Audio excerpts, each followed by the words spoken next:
La cloche au-dessus de la porte tinta doucement, un son discret mais familier dans le silence matinal du stand de tir l'Aigle d'Or, niché dans une banlieue tranquille à l'ouest de Paris.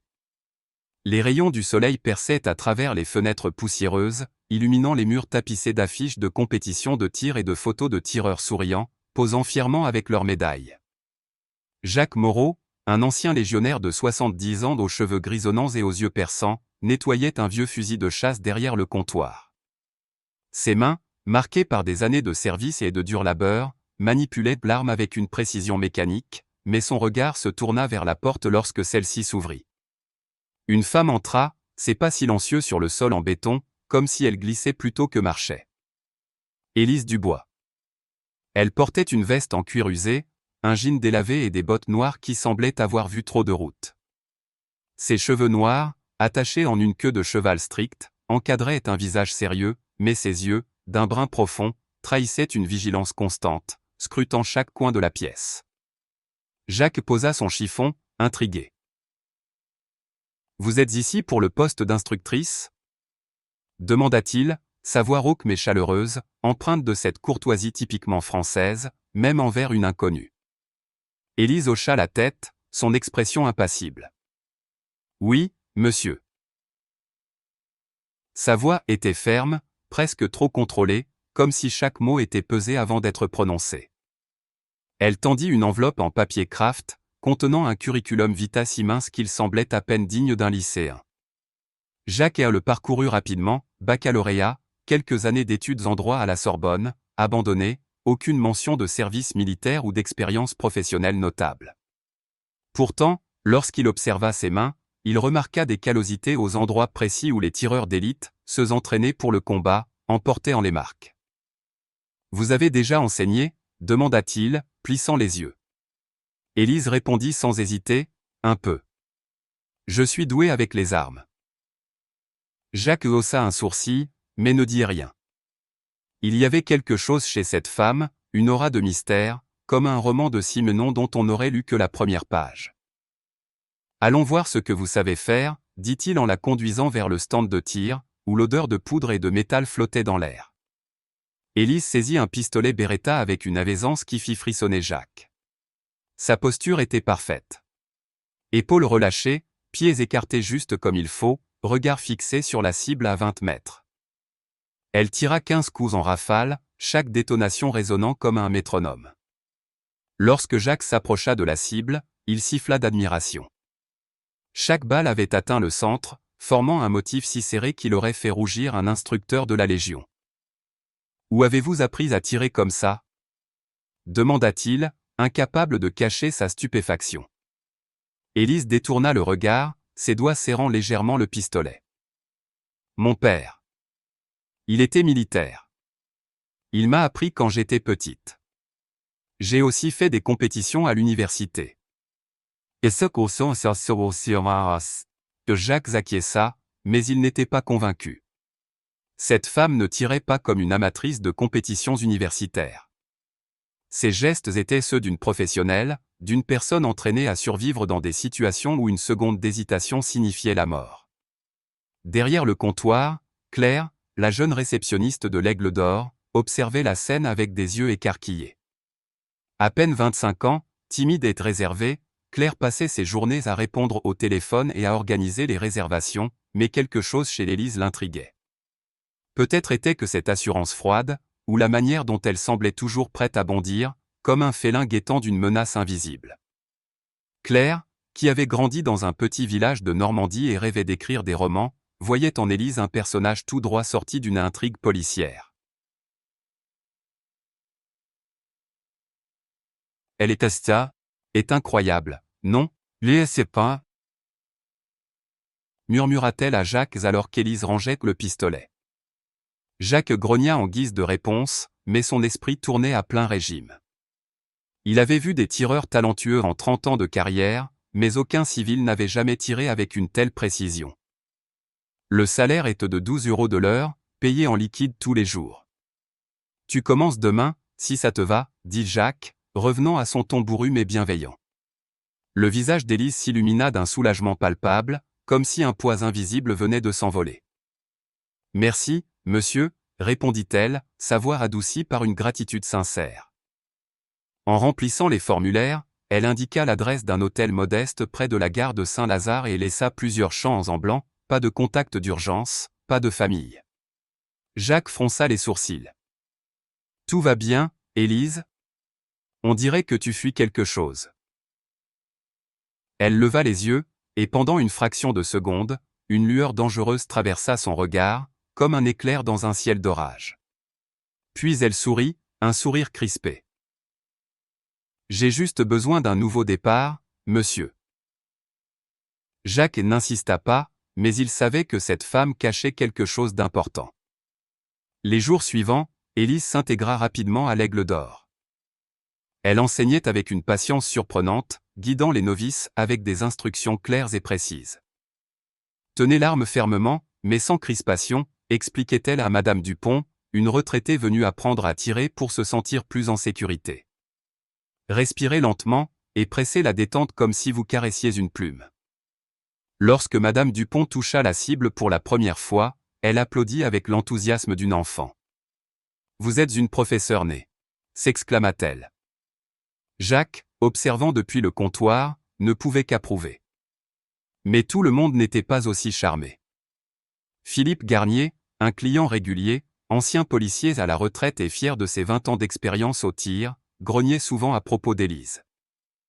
Cette femme enseigne des tactiques militaires, pas du tir sportif. Se plaignit-il un jour à Jacques, sa voix pleine de méfiance. Où a-t-elle appris tout ça?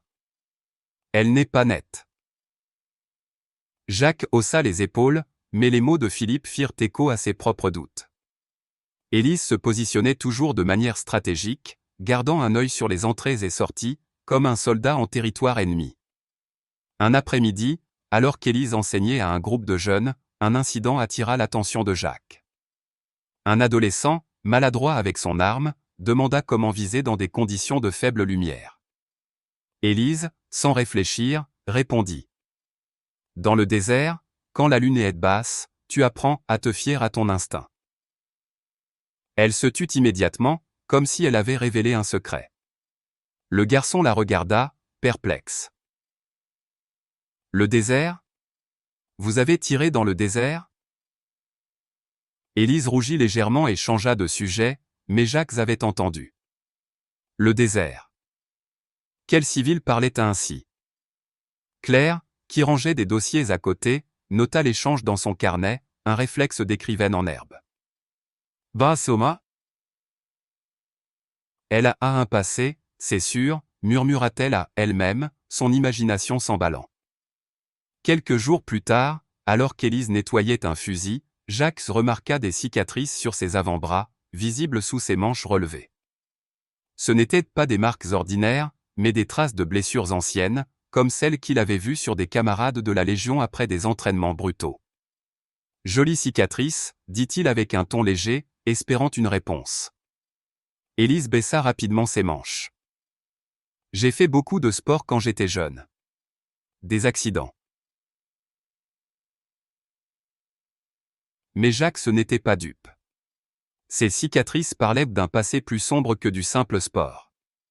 La tension monta lorsque Philippe, de plus en plus suspicieux, passa un coup de fil anonyme à la police. Il y a une femme au stand de tir l'Aigle d'Or. Elle a des compétences militaires, elle cache quelque chose. Je pense qu'elle pourrait être dangereuse, déclara-t-il à l'opératrice, sa voix tremblante de conviction. 2 jours plus tard, une voiture banalisée se gara devant le stand. Sophie Laurent, une inspectrice de la police judiciaire, descendit, accompagnée de son partenaire Antoine. Sophie, une femme d'une quarantaine d'années au regard acéré, avait servi dans la police militaire avant de rejoindre la PG. Elle observa Élise, qui enseignait à un adolescent, et nota immédiatement sa posture. Chaque mouvement calculé, chaque position offrant une vue dégagée sur la salle. « Mademoiselle Dubois ?» demanda Sophie, montrant son badge. Élise se figea, mais sa voix resta calme. « Oui? Y a-t-il un problème ?» Jacques, alerté par Claire, surgit de l'arrière-boutique. « Que se passe-t-il » demanda-t-il, protecteur. Sophie expliqua. Quelqu'un a signalé des inquiétudes concernant le passé de Mademoiselle Dubois. Nous devons poser quelques questions. Dans le bureau exigu de Jacques, Élise s'assit face aux deux inspecteurs. Sophie mena l'interrogatoire, tandis qu'Antoine, plus jeune et impulsif, observait ses réactions. « Où avez-vous appris à manier les armes » demanda Sophie. « Mon père. » « Il était militaire, » répondit Élise, son ton neutre. « Son nom et son unité » Élise hésita, juste assez pour que Sophie le remarque. « Pierre Dubois. » « Je ne me souviens pas de son unité. » Sophie échangea un regard avec Antoine. Quelque chose clochait. « Avez-vous servi dans une branche des forces armées » demanda Antoine. Élise secoua la tête. « Boss ? Non. » Mais lorsque Sophie entra le nom d'Élise dans la base de données plus tard, un message apparut. Accès refusé. Information classifiée. Sophie sentit un frisson la parcourir. Pourquoi une civile aurait-elle un dossier militaire verrouillé ? Ce soir-là, Jacques trouva Élise seule dans le stand, nettoyant un pistolet avec une intensité presque obsessionnelle. « Il pense que je suis dangereuse, » murmura-t-elle sans lever les yeux. Jacques s'assit à côté d'elle. « Et toi, Élise, qu'en penses-tu » Elle le regarda, ses yeux hantés par une peur qu'elle ne comprenait pas elle-même. « Je ne sais plus qui je suis. » Jacques posa une main sur son épaule, un geste paternel. « Tu es en sécurité ici. Mais si tu as des secrets, ils finiront par te rattraper. » Élise ne répondit pas, mais dans son esprit, des fragments de souvenirs, un désert brûlant, le bruit d'une explosion, des voix criant des ordres, commençaient à remonter, comme des bulles dans une eau trouble. Ce que ni elle ni Jacques ne savaient, c'était que l'appel de Philippe avait déclenché une chaîne d'événements qui allait bouleverser la vie d'Élise, révélant un passé qu'elle avait oublié, mais que d'autres, loin de Paris, n'avaient jamais cessé de chercher. L'aube perçait à peine à travers les rideaux épais de la petite salle d'interrogatoire du commissariat central de Paris, où Élise Dubois était assise, les mains croisées sur la table en métal. La pièce sentait le café froid et le papier jauni, une odeur typique des lieux où les secrets viennent se heurter à la lumière crue des néons. En face d'elle, l'inspectrice Sophie Laurent feuilletait un dossier presque vide, ses lèvres pincées en une ligne sévère. À ses côtés, Antoine, son jeune partenaire, tapotait nerveusement un stylo contre la table, ses yeux scrutant Élise comme s'il cherchait à percer un mur invisible. « Mademoiselle Dubois, commençons par le début, » dit Sophie, sa voix posée mais tranchante, comme un scalpel. Votre dossier est, bossico. Disons, problématique. Quand nous avons vérifié votre nom dans les bases de données militaires, nous avons obtenu un message curieux. Accès refusé. Information classifiée. Pouvez-vous nous expliquer pourquoi une civile aurait un dossier verrouillé par l'État ? Élise soutint son regard, mais ses doigts se crispèrent légèrement, un signe imperceptible pour quiconque sauf Sophie, qui avait passé des années à décrypter le langage du corps. « Je ne sais pas de quoi vous parlez, » répondit Élise, sa voix calme mais teintée d'une tension qu'elle peinait à masquer. Antoine se pencha en avant, impatient. « Allons, mademoiselle. Vous tirez comme un sniper, vous bougez comme un soldat. Personne n'apprend ça en jouant avec son père dans un jardin. » Élise détourna les yeux, fixant un point invisible sur le mur. Dans son esprit, des images floues surgissaient, une explosion dans un port, des cris dans une langue étrangère, le poids d'une arme dans ses mains. Mais ces souvenirs étaient comme des éclats de verre, impossibles à assembler. Dehors, dans le couloir, Jacques Moreau faisait les 100 pas, son vieux blouson de cuir grinçant à chaque mouvement. Claire, la réceptionniste de l'Aigle d'Or, était à ses côtés, triturant nerveusement une mèche de ses cheveux blonds. « Vous pensez qu'ils vont l'arrêter » murmura-t-elle, ses grands yeux bleus pleins d'inquiétude. Jacques grogna, ses mains enfoncées dans ses poches. Ils n'ont rien contre elle. Mais quelqu'un veut lui faire du mal, et je veux savoir qui. Il repensait à Philippe Garnier, le client qui avait dénoncé Élise. Cet ancien policier, avec son ego démesuré et sa méfiance maladive, avait semé le doute dans l'esprit de Jacques. Pourtant, il refusait de croire qu'Élise était une criminelle. Elle y était trop hantée. Comme les vétérans qu'il avait connus à la Légion, ceux qui portèrent leurs blessures non pas sur la peau, mais dans l'âme. « Je vais appeler Marianne. » dit-il soudain, sortant son téléphone. Marianne Dubois, aucune relation avec Élise, était une avocate parisienne réputée pour défendre les causes perdues. Si quelqu'un pouvait protéger Élise, c'était elle. Au même moment, dans la salle d'interrogatoire, Sophie changea de tactique. Elle posa une photo sur la table, une image granuleuse, prise par une caméra de surveillance, montrant Élise au stand de tir, en pleine démonstration. Regardez cette posture, Élise. Ce n'est pas celle d'une amatrice. J'ai servi dans la police militaire, je reconnais un entraînement d'élite quand je le vois. Pourquoi ne nous dites-vous pas la vérité? Élise fixa la photo, son cœur battant à tout rompre. Un souvenir jaillit, fugace, elle, dans un uniforme sombre, rampant dans un tunnel étroit, une voix dans son oreillette murmurant des ordres en français. Elle cligna des yeux, chassant l'image. « Je n'ai jamais servi. » dit-elle, mais sa voix manquait de conviction. Antoine ricana. « Vous savez ce que je pense? Vous êtes une mercenaire. Ou pire, une espionne en cavale. » Sophie lui lança un regard réprobateur, mais elle nota la légère crispation des épaules d'Élise. Quelque chose la troublait. L'interrogatoire fut interrompu par un coup à la porte. Un homme entra, vêtu d'un costume gris impeccable, ses lunettes cerclées d'acier reflétant la lumière. « Docteur Julien Martin », se présenta-t-il, sa voix douce mais autoritaire. Psychologue militaire, mandaté par le ministère de la Défense. Je suis ici pour observer mademoiselle Dubois. Sophie haussa un sourcil, surprise par cette intervention, mais elle acquiesça. Julien s'assit dans un coin, son carnet à la main, observant Élise avec une intensité clinique. Il remarqua immédiatement les signes. La vigilance constante, la respiration contrôlée, les micro-mouvements de ses yeux scrutant les sorties. « Mademoiselle Dubois, parlez-moi de vos cauchemars. » dit-il soudain, brisant le silence. Sophie et Antoine se tournèrent vers lui, perplexes. Élise pâlit.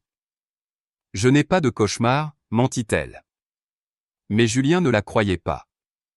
Il avait vu trop de soldats brisés pour ignorer les symptômes du stress post-traumatique. Cette nuit-là, Élise rentra à son hôtel, un établissement miteux près de la gare Saint-Lazare, où les néons clignotaient et les murs sentaient l'humidité. Allongée sur son lit, elle fixa le plafond, incapable de dormir. Les questions de Sophie et les mots de Julien tournaient dans sa tête. Pourquoi son dossier était-il classifié? Pourquoi ces images d'explosion et de combat hantaient-elles ses rêves? Elle se leva, ouvrit la fenêtre et alluma une cigarette, une gauloise, par habitude, bien qu'elle ne se souvînt pas d'avoir jamais fumé avant d'arriver à Paris. La fumée s'éleva dans l'air frais, et avec elle, un nouveau souvenir. Un port plongé dans l'obscurité, des conteneurs empilés, une odeur de produits chimiques. Elle écrasa la cigarette, le cœur battant. « Qu'est-ce que j'ai fait ?» murmura-t-elle. Le lendemain, au stand de tir, l'ambiance était tendue. Philippe s'était revenu, son visage rouge de colère. « Vous la protégez, Jacques, mais cette femme est un danger. » lança-t-il, attirant les regards des clients. Élise, qui enseignait à un groupe de novices, se figea. Claire, derrière le comptoir, sentit son estomac se nouer. « Philippe, calmez-vous, » dit Jacques, s'interposant. Mais Philippe ne l'écoutait pas. Il pointa Élise du doigt. « Elle enseigne des tactiques de commando. Vous savez ce que ça veut dire? Elle n'est pas une civile. » Les murmures s'élevèrent parmi les clients. Élise posa l'arme qu'elle tenait, son regard dur. « Si vous avez un problème avec moi, dites-le en face, dit-elle, sa voix basse mais menaçante. Philippe recula, déstabilisé par son intensité. Jacques intervint, posant une main sur l'épaule d'Élise. « Oh chaud, Seda, ça suffit. Philippe, sortez. » Le client partit en marmonnant, mais Élise savait que ce n'était pas fini. Ce soir-là, Marianne, l'avocate, arriva à l'Aigle d'Or. C'était une femme d'une cinquantaine d'années, élégante dans son tailleur Chanel, avec des cheveux poivre et sel coupés au carré. Elle s'assit avec Jacques et Élise dans le bureau. « Élise, le ministère de la Défense bloque toutes les demandes d'accès à votre dossier. » expliqua-t-elle, son ton professionnel mais empreint d'inquiétude. « Cela signifie que vous êtes lié à une opération sensible. Si vous savez quelque chose, même un détail, dites-le-moi maintenant. » Élise secoua la tête. « Je ne me souviens de rien. Je suis arrivé à Paris il y a 6 mois, sans savoir pourquoi. Tout ce que je veux, c'est vivre tranquillement. » Marianne échangea un regard avec Jacques. « Tranquillement ? Avec vos compétences ? Élise, vous n'êtes pas une femme ordinaire. » Jacques, silencieux jusque-là, ajouta. « Elle a raison. Tu ne peux pas fuir ton passé éternellement. » Les jours suivants, Élise devint plus nerveuse. Elle sursautait au moindre bruit, un claquement de porte, le crissement des pneus dehors.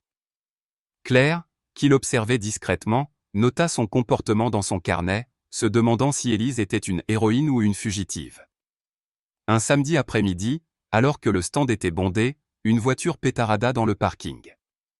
Élise se jeta à terre derrière le comptoir, son corps replié comme un ressort, prête à riposter. Les clients la regardèrent, stupéfaits. Jacques se précipita vers elle. « Élise, tout va bien. Ce n'était qu'une voiture. » Elle cligna des yeux, confuse, comme si elle émergeait d'un cauchemar. « Désolée. Je ne sais pas ce qui m'a pris, » murmura-t-elle, tremblante. Mais Jacques savait. Il avait vu cette réaction chez ses camarades après l'Algérie, un réflexe de survie, gravé dans le corps par la guerre.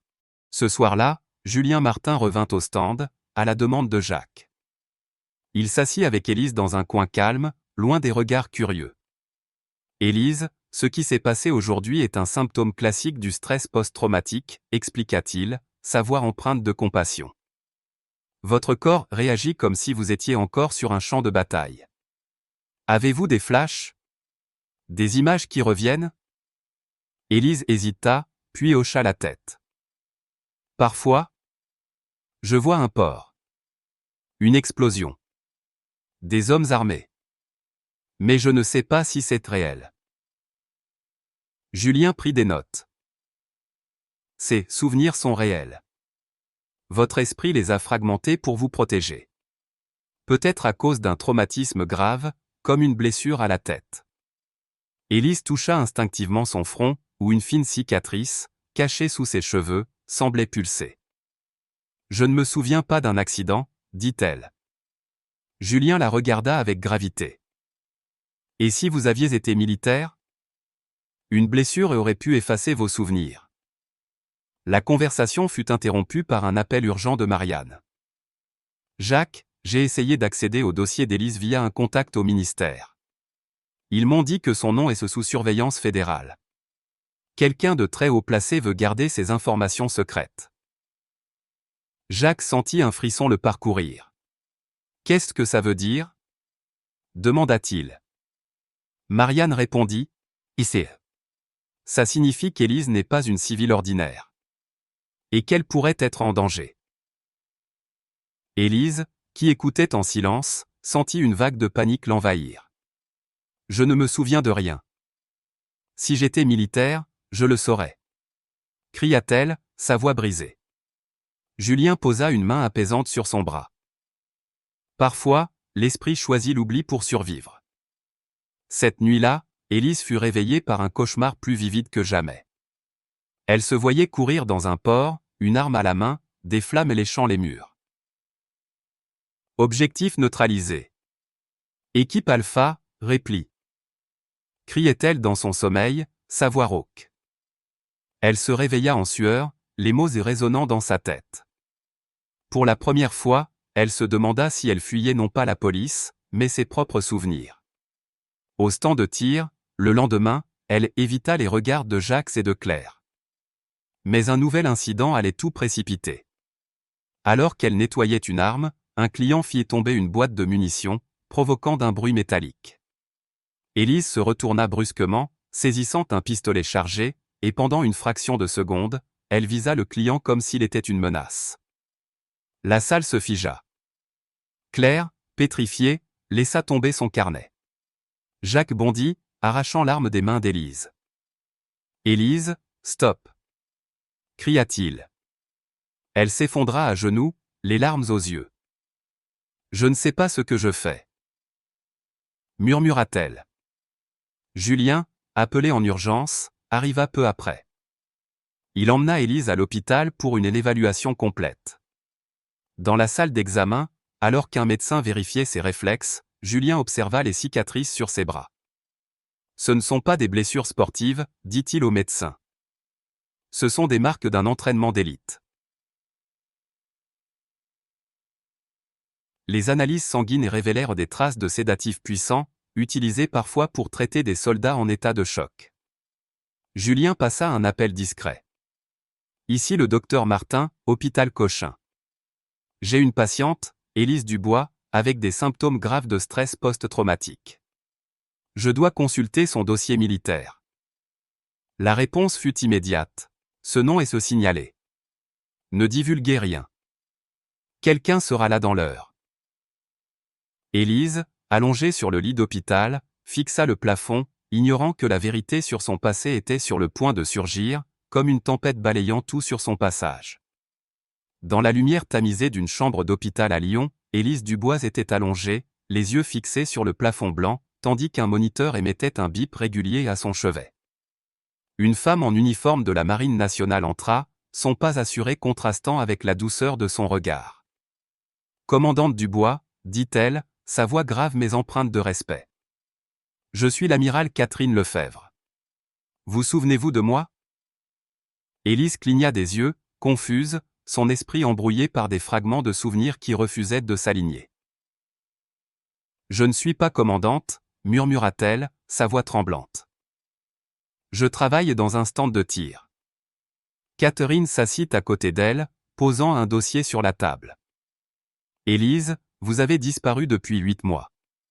Vous avez été déclarée morte après une mission qui a mal tourné. » Ces mots frappèrent Élise comme un coup de poing. Elle toucha instinctivement la cicatrice sur son front, un vestige qu'elle n'avait jamais su expliquer. « C'est impossible, dit-elle, mais une image surgit dans son esprit, un port plongé dans l'obscurité, une explosion assourdissante, des cris. » Catherine ouvrit le dossier. Opération bouclier d'acier. Vous avez dirigé une équipe de la DGSE pour déjouer une attaque chimique contre le port de Marseille. Vous avez sauvé des milliers de vies, mais une explosion vous a gravement blessé. Un traumatisme crânien a effacé votre mémoire. Élise sentit le monde vaciller. Elle n'était pas une civile. Elle était une héroïne, mais une héroïne brisée, perdue dans l'oubli de son propre passé. Jacques Moreau, qui avait suivi l'ambulance jusqu'à Lyon, écoutait depuis l'embrasure de la porte, le visage marqué par l'émotion. Tout s'expliquait, les compétences d'Élise, ses cauchemars, sa peur constante. Claire, la jeune réceptionniste, était là aussi, serrant son carnet contre sa poitrine, les yeux brillants de larmes. « Elle a sauvé des gens ?» murmura-t-elle à Jacques. Il hocha la tête, incapable de parler. Catherine poursuivit, sa voix douce mais ferme. Votre esprit a créé une nouvelle identité pour vous protéger. Vous avez vécu comme une civile, mais votre corps, lui, n'a jamais oublié qui vous êtes. Élise regarda ses mains, celles qui manièrent les armes avec une précision mortelle. Je ne me souviens de rien, dit-elle, des larmes roulant sur ses joues. Jacques s'approcha, posant une main sur son épaule, un geste paternel typique de la solidarité française. Tu n'as pas à affronter ça seule, Élise. On est là. Le lendemain, Élise fut transférée dans un hôpital militaire à Lyon, spécialisé dans les traumatismes liés au combat. Le docteur Julien Martin, le psychologue militaire, prit en charge son traitement. Chaque jour, il l'aidait à explorer les fragments de sa mémoire, comme un archéologue déterrant une cité perdue. Aujourd'hui, parlons de Marseille, dit-il lors d'une séance, posant une photo sur la table. Élise la fixa. Une équipe en tenue de combat, elle au centre, souriante, confiante. C'est moi ? demanda-t-elle, incrédule. Julien hocha la tête. Vous étiez la meilleure agente de votre unité. Première de votre promotion à l'école de la DGSE à 25 ans. Peu à peu, les souvenirs revinrent. Élise se rappela les nuits d'entraînement dans le froid, le sel de la mer Méditerranée sur son visage, les rires partagés avec son équipe. Mais un souvenir restait flou. L'explosion qui avait tout changé. Un matin, un visiteur inattendu entra dans sa chambre. « Commandante », dit un homme en uniforme, les yeux brillants d'émotion. « Sergent Lucas Garnier. J'étais avec vous à Marseille. » Élise le fixa, et un flash la traversa. Lucas, blessé à la jambe, qu'elle portait sur son dos alors que les flammes les encerclaient. « Vous m'avez sauvé », dit-il, sa voix tremblante. « Vous avez refusé de m'abandonner, même quand le bâtiment s'effondrait. » Ces mots brisèrent quelque chose en Élise. Elle se souvint de l'adrénaline, de la peur, mais aussi de la détermination à ramener son équipe en vie. « Lucas », murmura-t-elle, et pour la première fois, elle sentit qu'elle n'était pas une étrangère dans sa propre vie. Lucas lui tendit une médaille, une étoile de bronze qu'il avait gardée. « Vous méritez ça plus que quiconque. » Pendant ce temps, à Paris, Jacques et Claire géraient que le stand de tir l'Aigle d'Or, mais l'absence d'Élise pesait lourd. Philippe, le client qui l'avait dénoncé, revint un jour, tête basse. « J'ai eu tort », marmonna-t-il à Jacques. « J'ai cru qu'elle était dangereuse, mais... je ne savais pas. » Jacques, fidèle à sa nature généreuse, lui serra la main. « On fait tous des erreurs, Philippe. L'important, c'est d'apprendre. » Claire, quant à elle, commença à écrire une nouvelle dans son carnet, inspirée par Élise. « Elle est comme Jeanne d'Arc, dit-elle à Jacques, un sourire timide aux lèvres. Une guerrière qui ne sait pas qu'elle l'est. » Après 3 mois de thérapie intensive, Élise fut autorisée à rentrer à Paris. Lorsqu'elle franchit la porte de l'Aigle d'Or, le carillon tinta, et Jacques, occupé à nettoyer un fusil, leva les yeux. « Bienvenue à la maison, dit-il, un sourire ému sur le visage. Élise, plus confiante, lui rendit son sourire. « Je ne suis plus commandante, Jacques. Appelez-moi Élise. » Mais elle avait une idée, une vision née des nuits blanches à l'hôpital. « Je veux transformer cet endroit, » dit-elle, ses yeux brillants d'une nouvelle détermination. Un programme pour aider les anciens combattants, comme moi, à guérir. Jacques haussa un sourcil, mais son regard pétillait. « Tu veux qu'on s'associe ?» Élise rit, un son rare et précieux. « Bodies, c'est... exactement. » Avec l'aide de Claire, qui se révéla étonnamment douée pour l'organisation, Élise lança le programme Odessa Renaissance. Un mélange de thérapie par le tir et de soutien psychologique. Inspirée par la culture française de solidarité, où les communautés se serrent les coudes, elle conçut des séances où les vétérans apprenaient à tirer non pas pour combattre, mais pour retrouver le contrôle de leur esprit. Le tir, c'est une méditation, expliquait-elle à son premier élève, Marc, un ancien parachutiste qui buvait pour oublier ses cauchemars d'Afghanistan. Quand tu vises, tu te concentres. Tu reprends le pouvoir sur toi-même. Marc, sceptique et au début, toucha le centre de la cible après une semaine et, pour la première fois depuis des années, sourit sans retenue. L'inspectrice Sophie Laurent, touchée par l'histoire d'Élise, devint une alliée inattendue. Elle envoya des anciens combattants du raid, marqués par des missions difficiles, au programme d'Élise. « Vous faites quelque chose d'unique », dit-elle lors d'une visite à l'Aigle d'Or, son ton professionnel adouci par l'admiration. Antoine, son partenaire, ajouta avec un clin d'œil. Si j'avais su, je vous aurais recruté pour la PG. Élise rit, mais son regard resta sérieux. Je ne combats plus. Je guéris. Le programme gagna rapidement en popularité.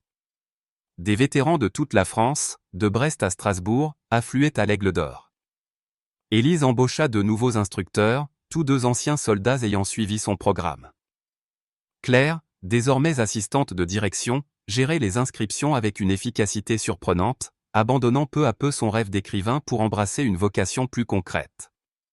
Julien Martin, le psychologue, venait une fois par mois de Lyon pour superviser les aspects cliniques.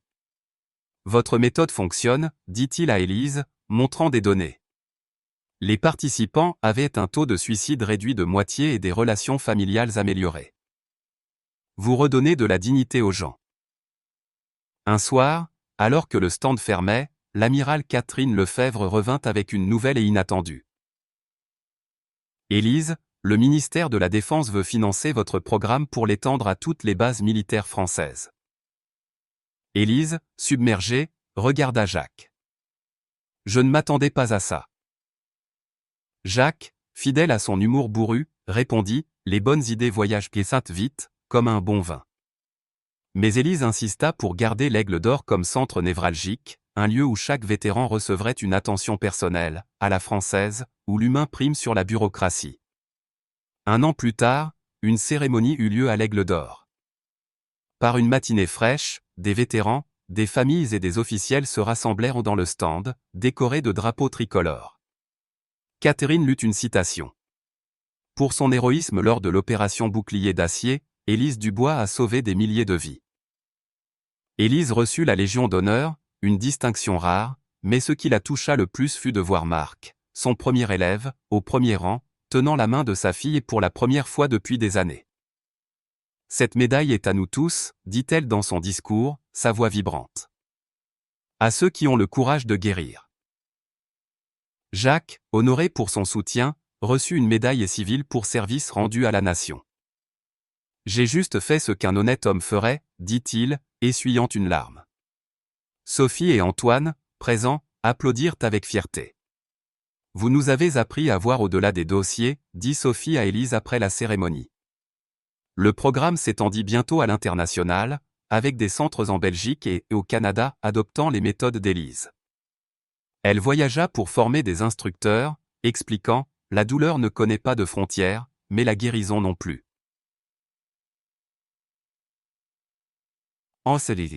Un soir, alors qu'Élise fermait l'Aigle d'Or, elle remarqua une jeune femme près de l'entrée, nerveuse, scrutant les sorties comme elle-même l'avait fait 1 an plus tôt. « Je m'appelle Camille », dit-elle timidement. « Je viens de rentrer d'une mission.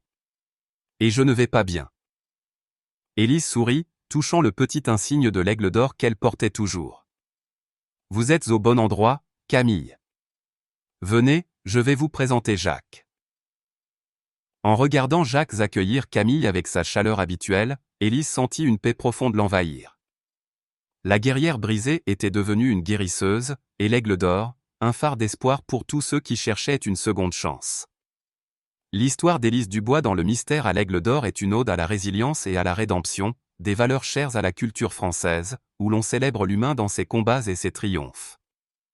Élise, une héroïne brisée par un passé oublié, incarne la force intérieure qui sommeille en chacun de nous. Son parcours, marqué par la perte de mémoire et la redécouverte de soi, m'a profondément touché. La manière dont elle transforme sa douleur en un programme de guérison pour d'autres vétérans reflète l'esprit de solidarité française, cette conviction que personne ne doit être laissé seul face à ses épreuves.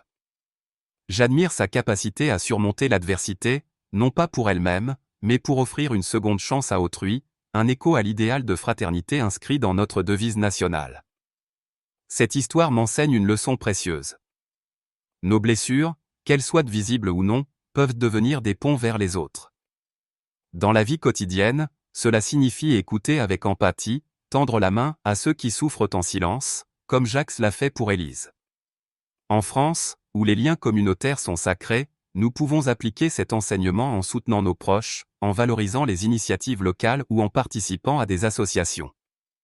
Élise nous rappelle que guérir, c'est aussi aider les autres à guérir, une démarche qui enrichit notre âme et renforce nos liens. Pour conclure, cette vidéo est une source d'inspiration pour agir avec courage et compassion. Si l'histoire d'Élise vous a ému, montrez votre soutien en laissant un like, en partageant la vidéo avec vos amis et en vous abonnant à la chaîne pour ne manquer aucune de nos prochaines histoires. N'hésitez pas à commenter ci-dessous, que vous a appris Élise. Vos réflexions sont précieuses et peuvent inspirer d'autres. Ensemble, faisons rayonner ces messages d'espoir et de solidarité.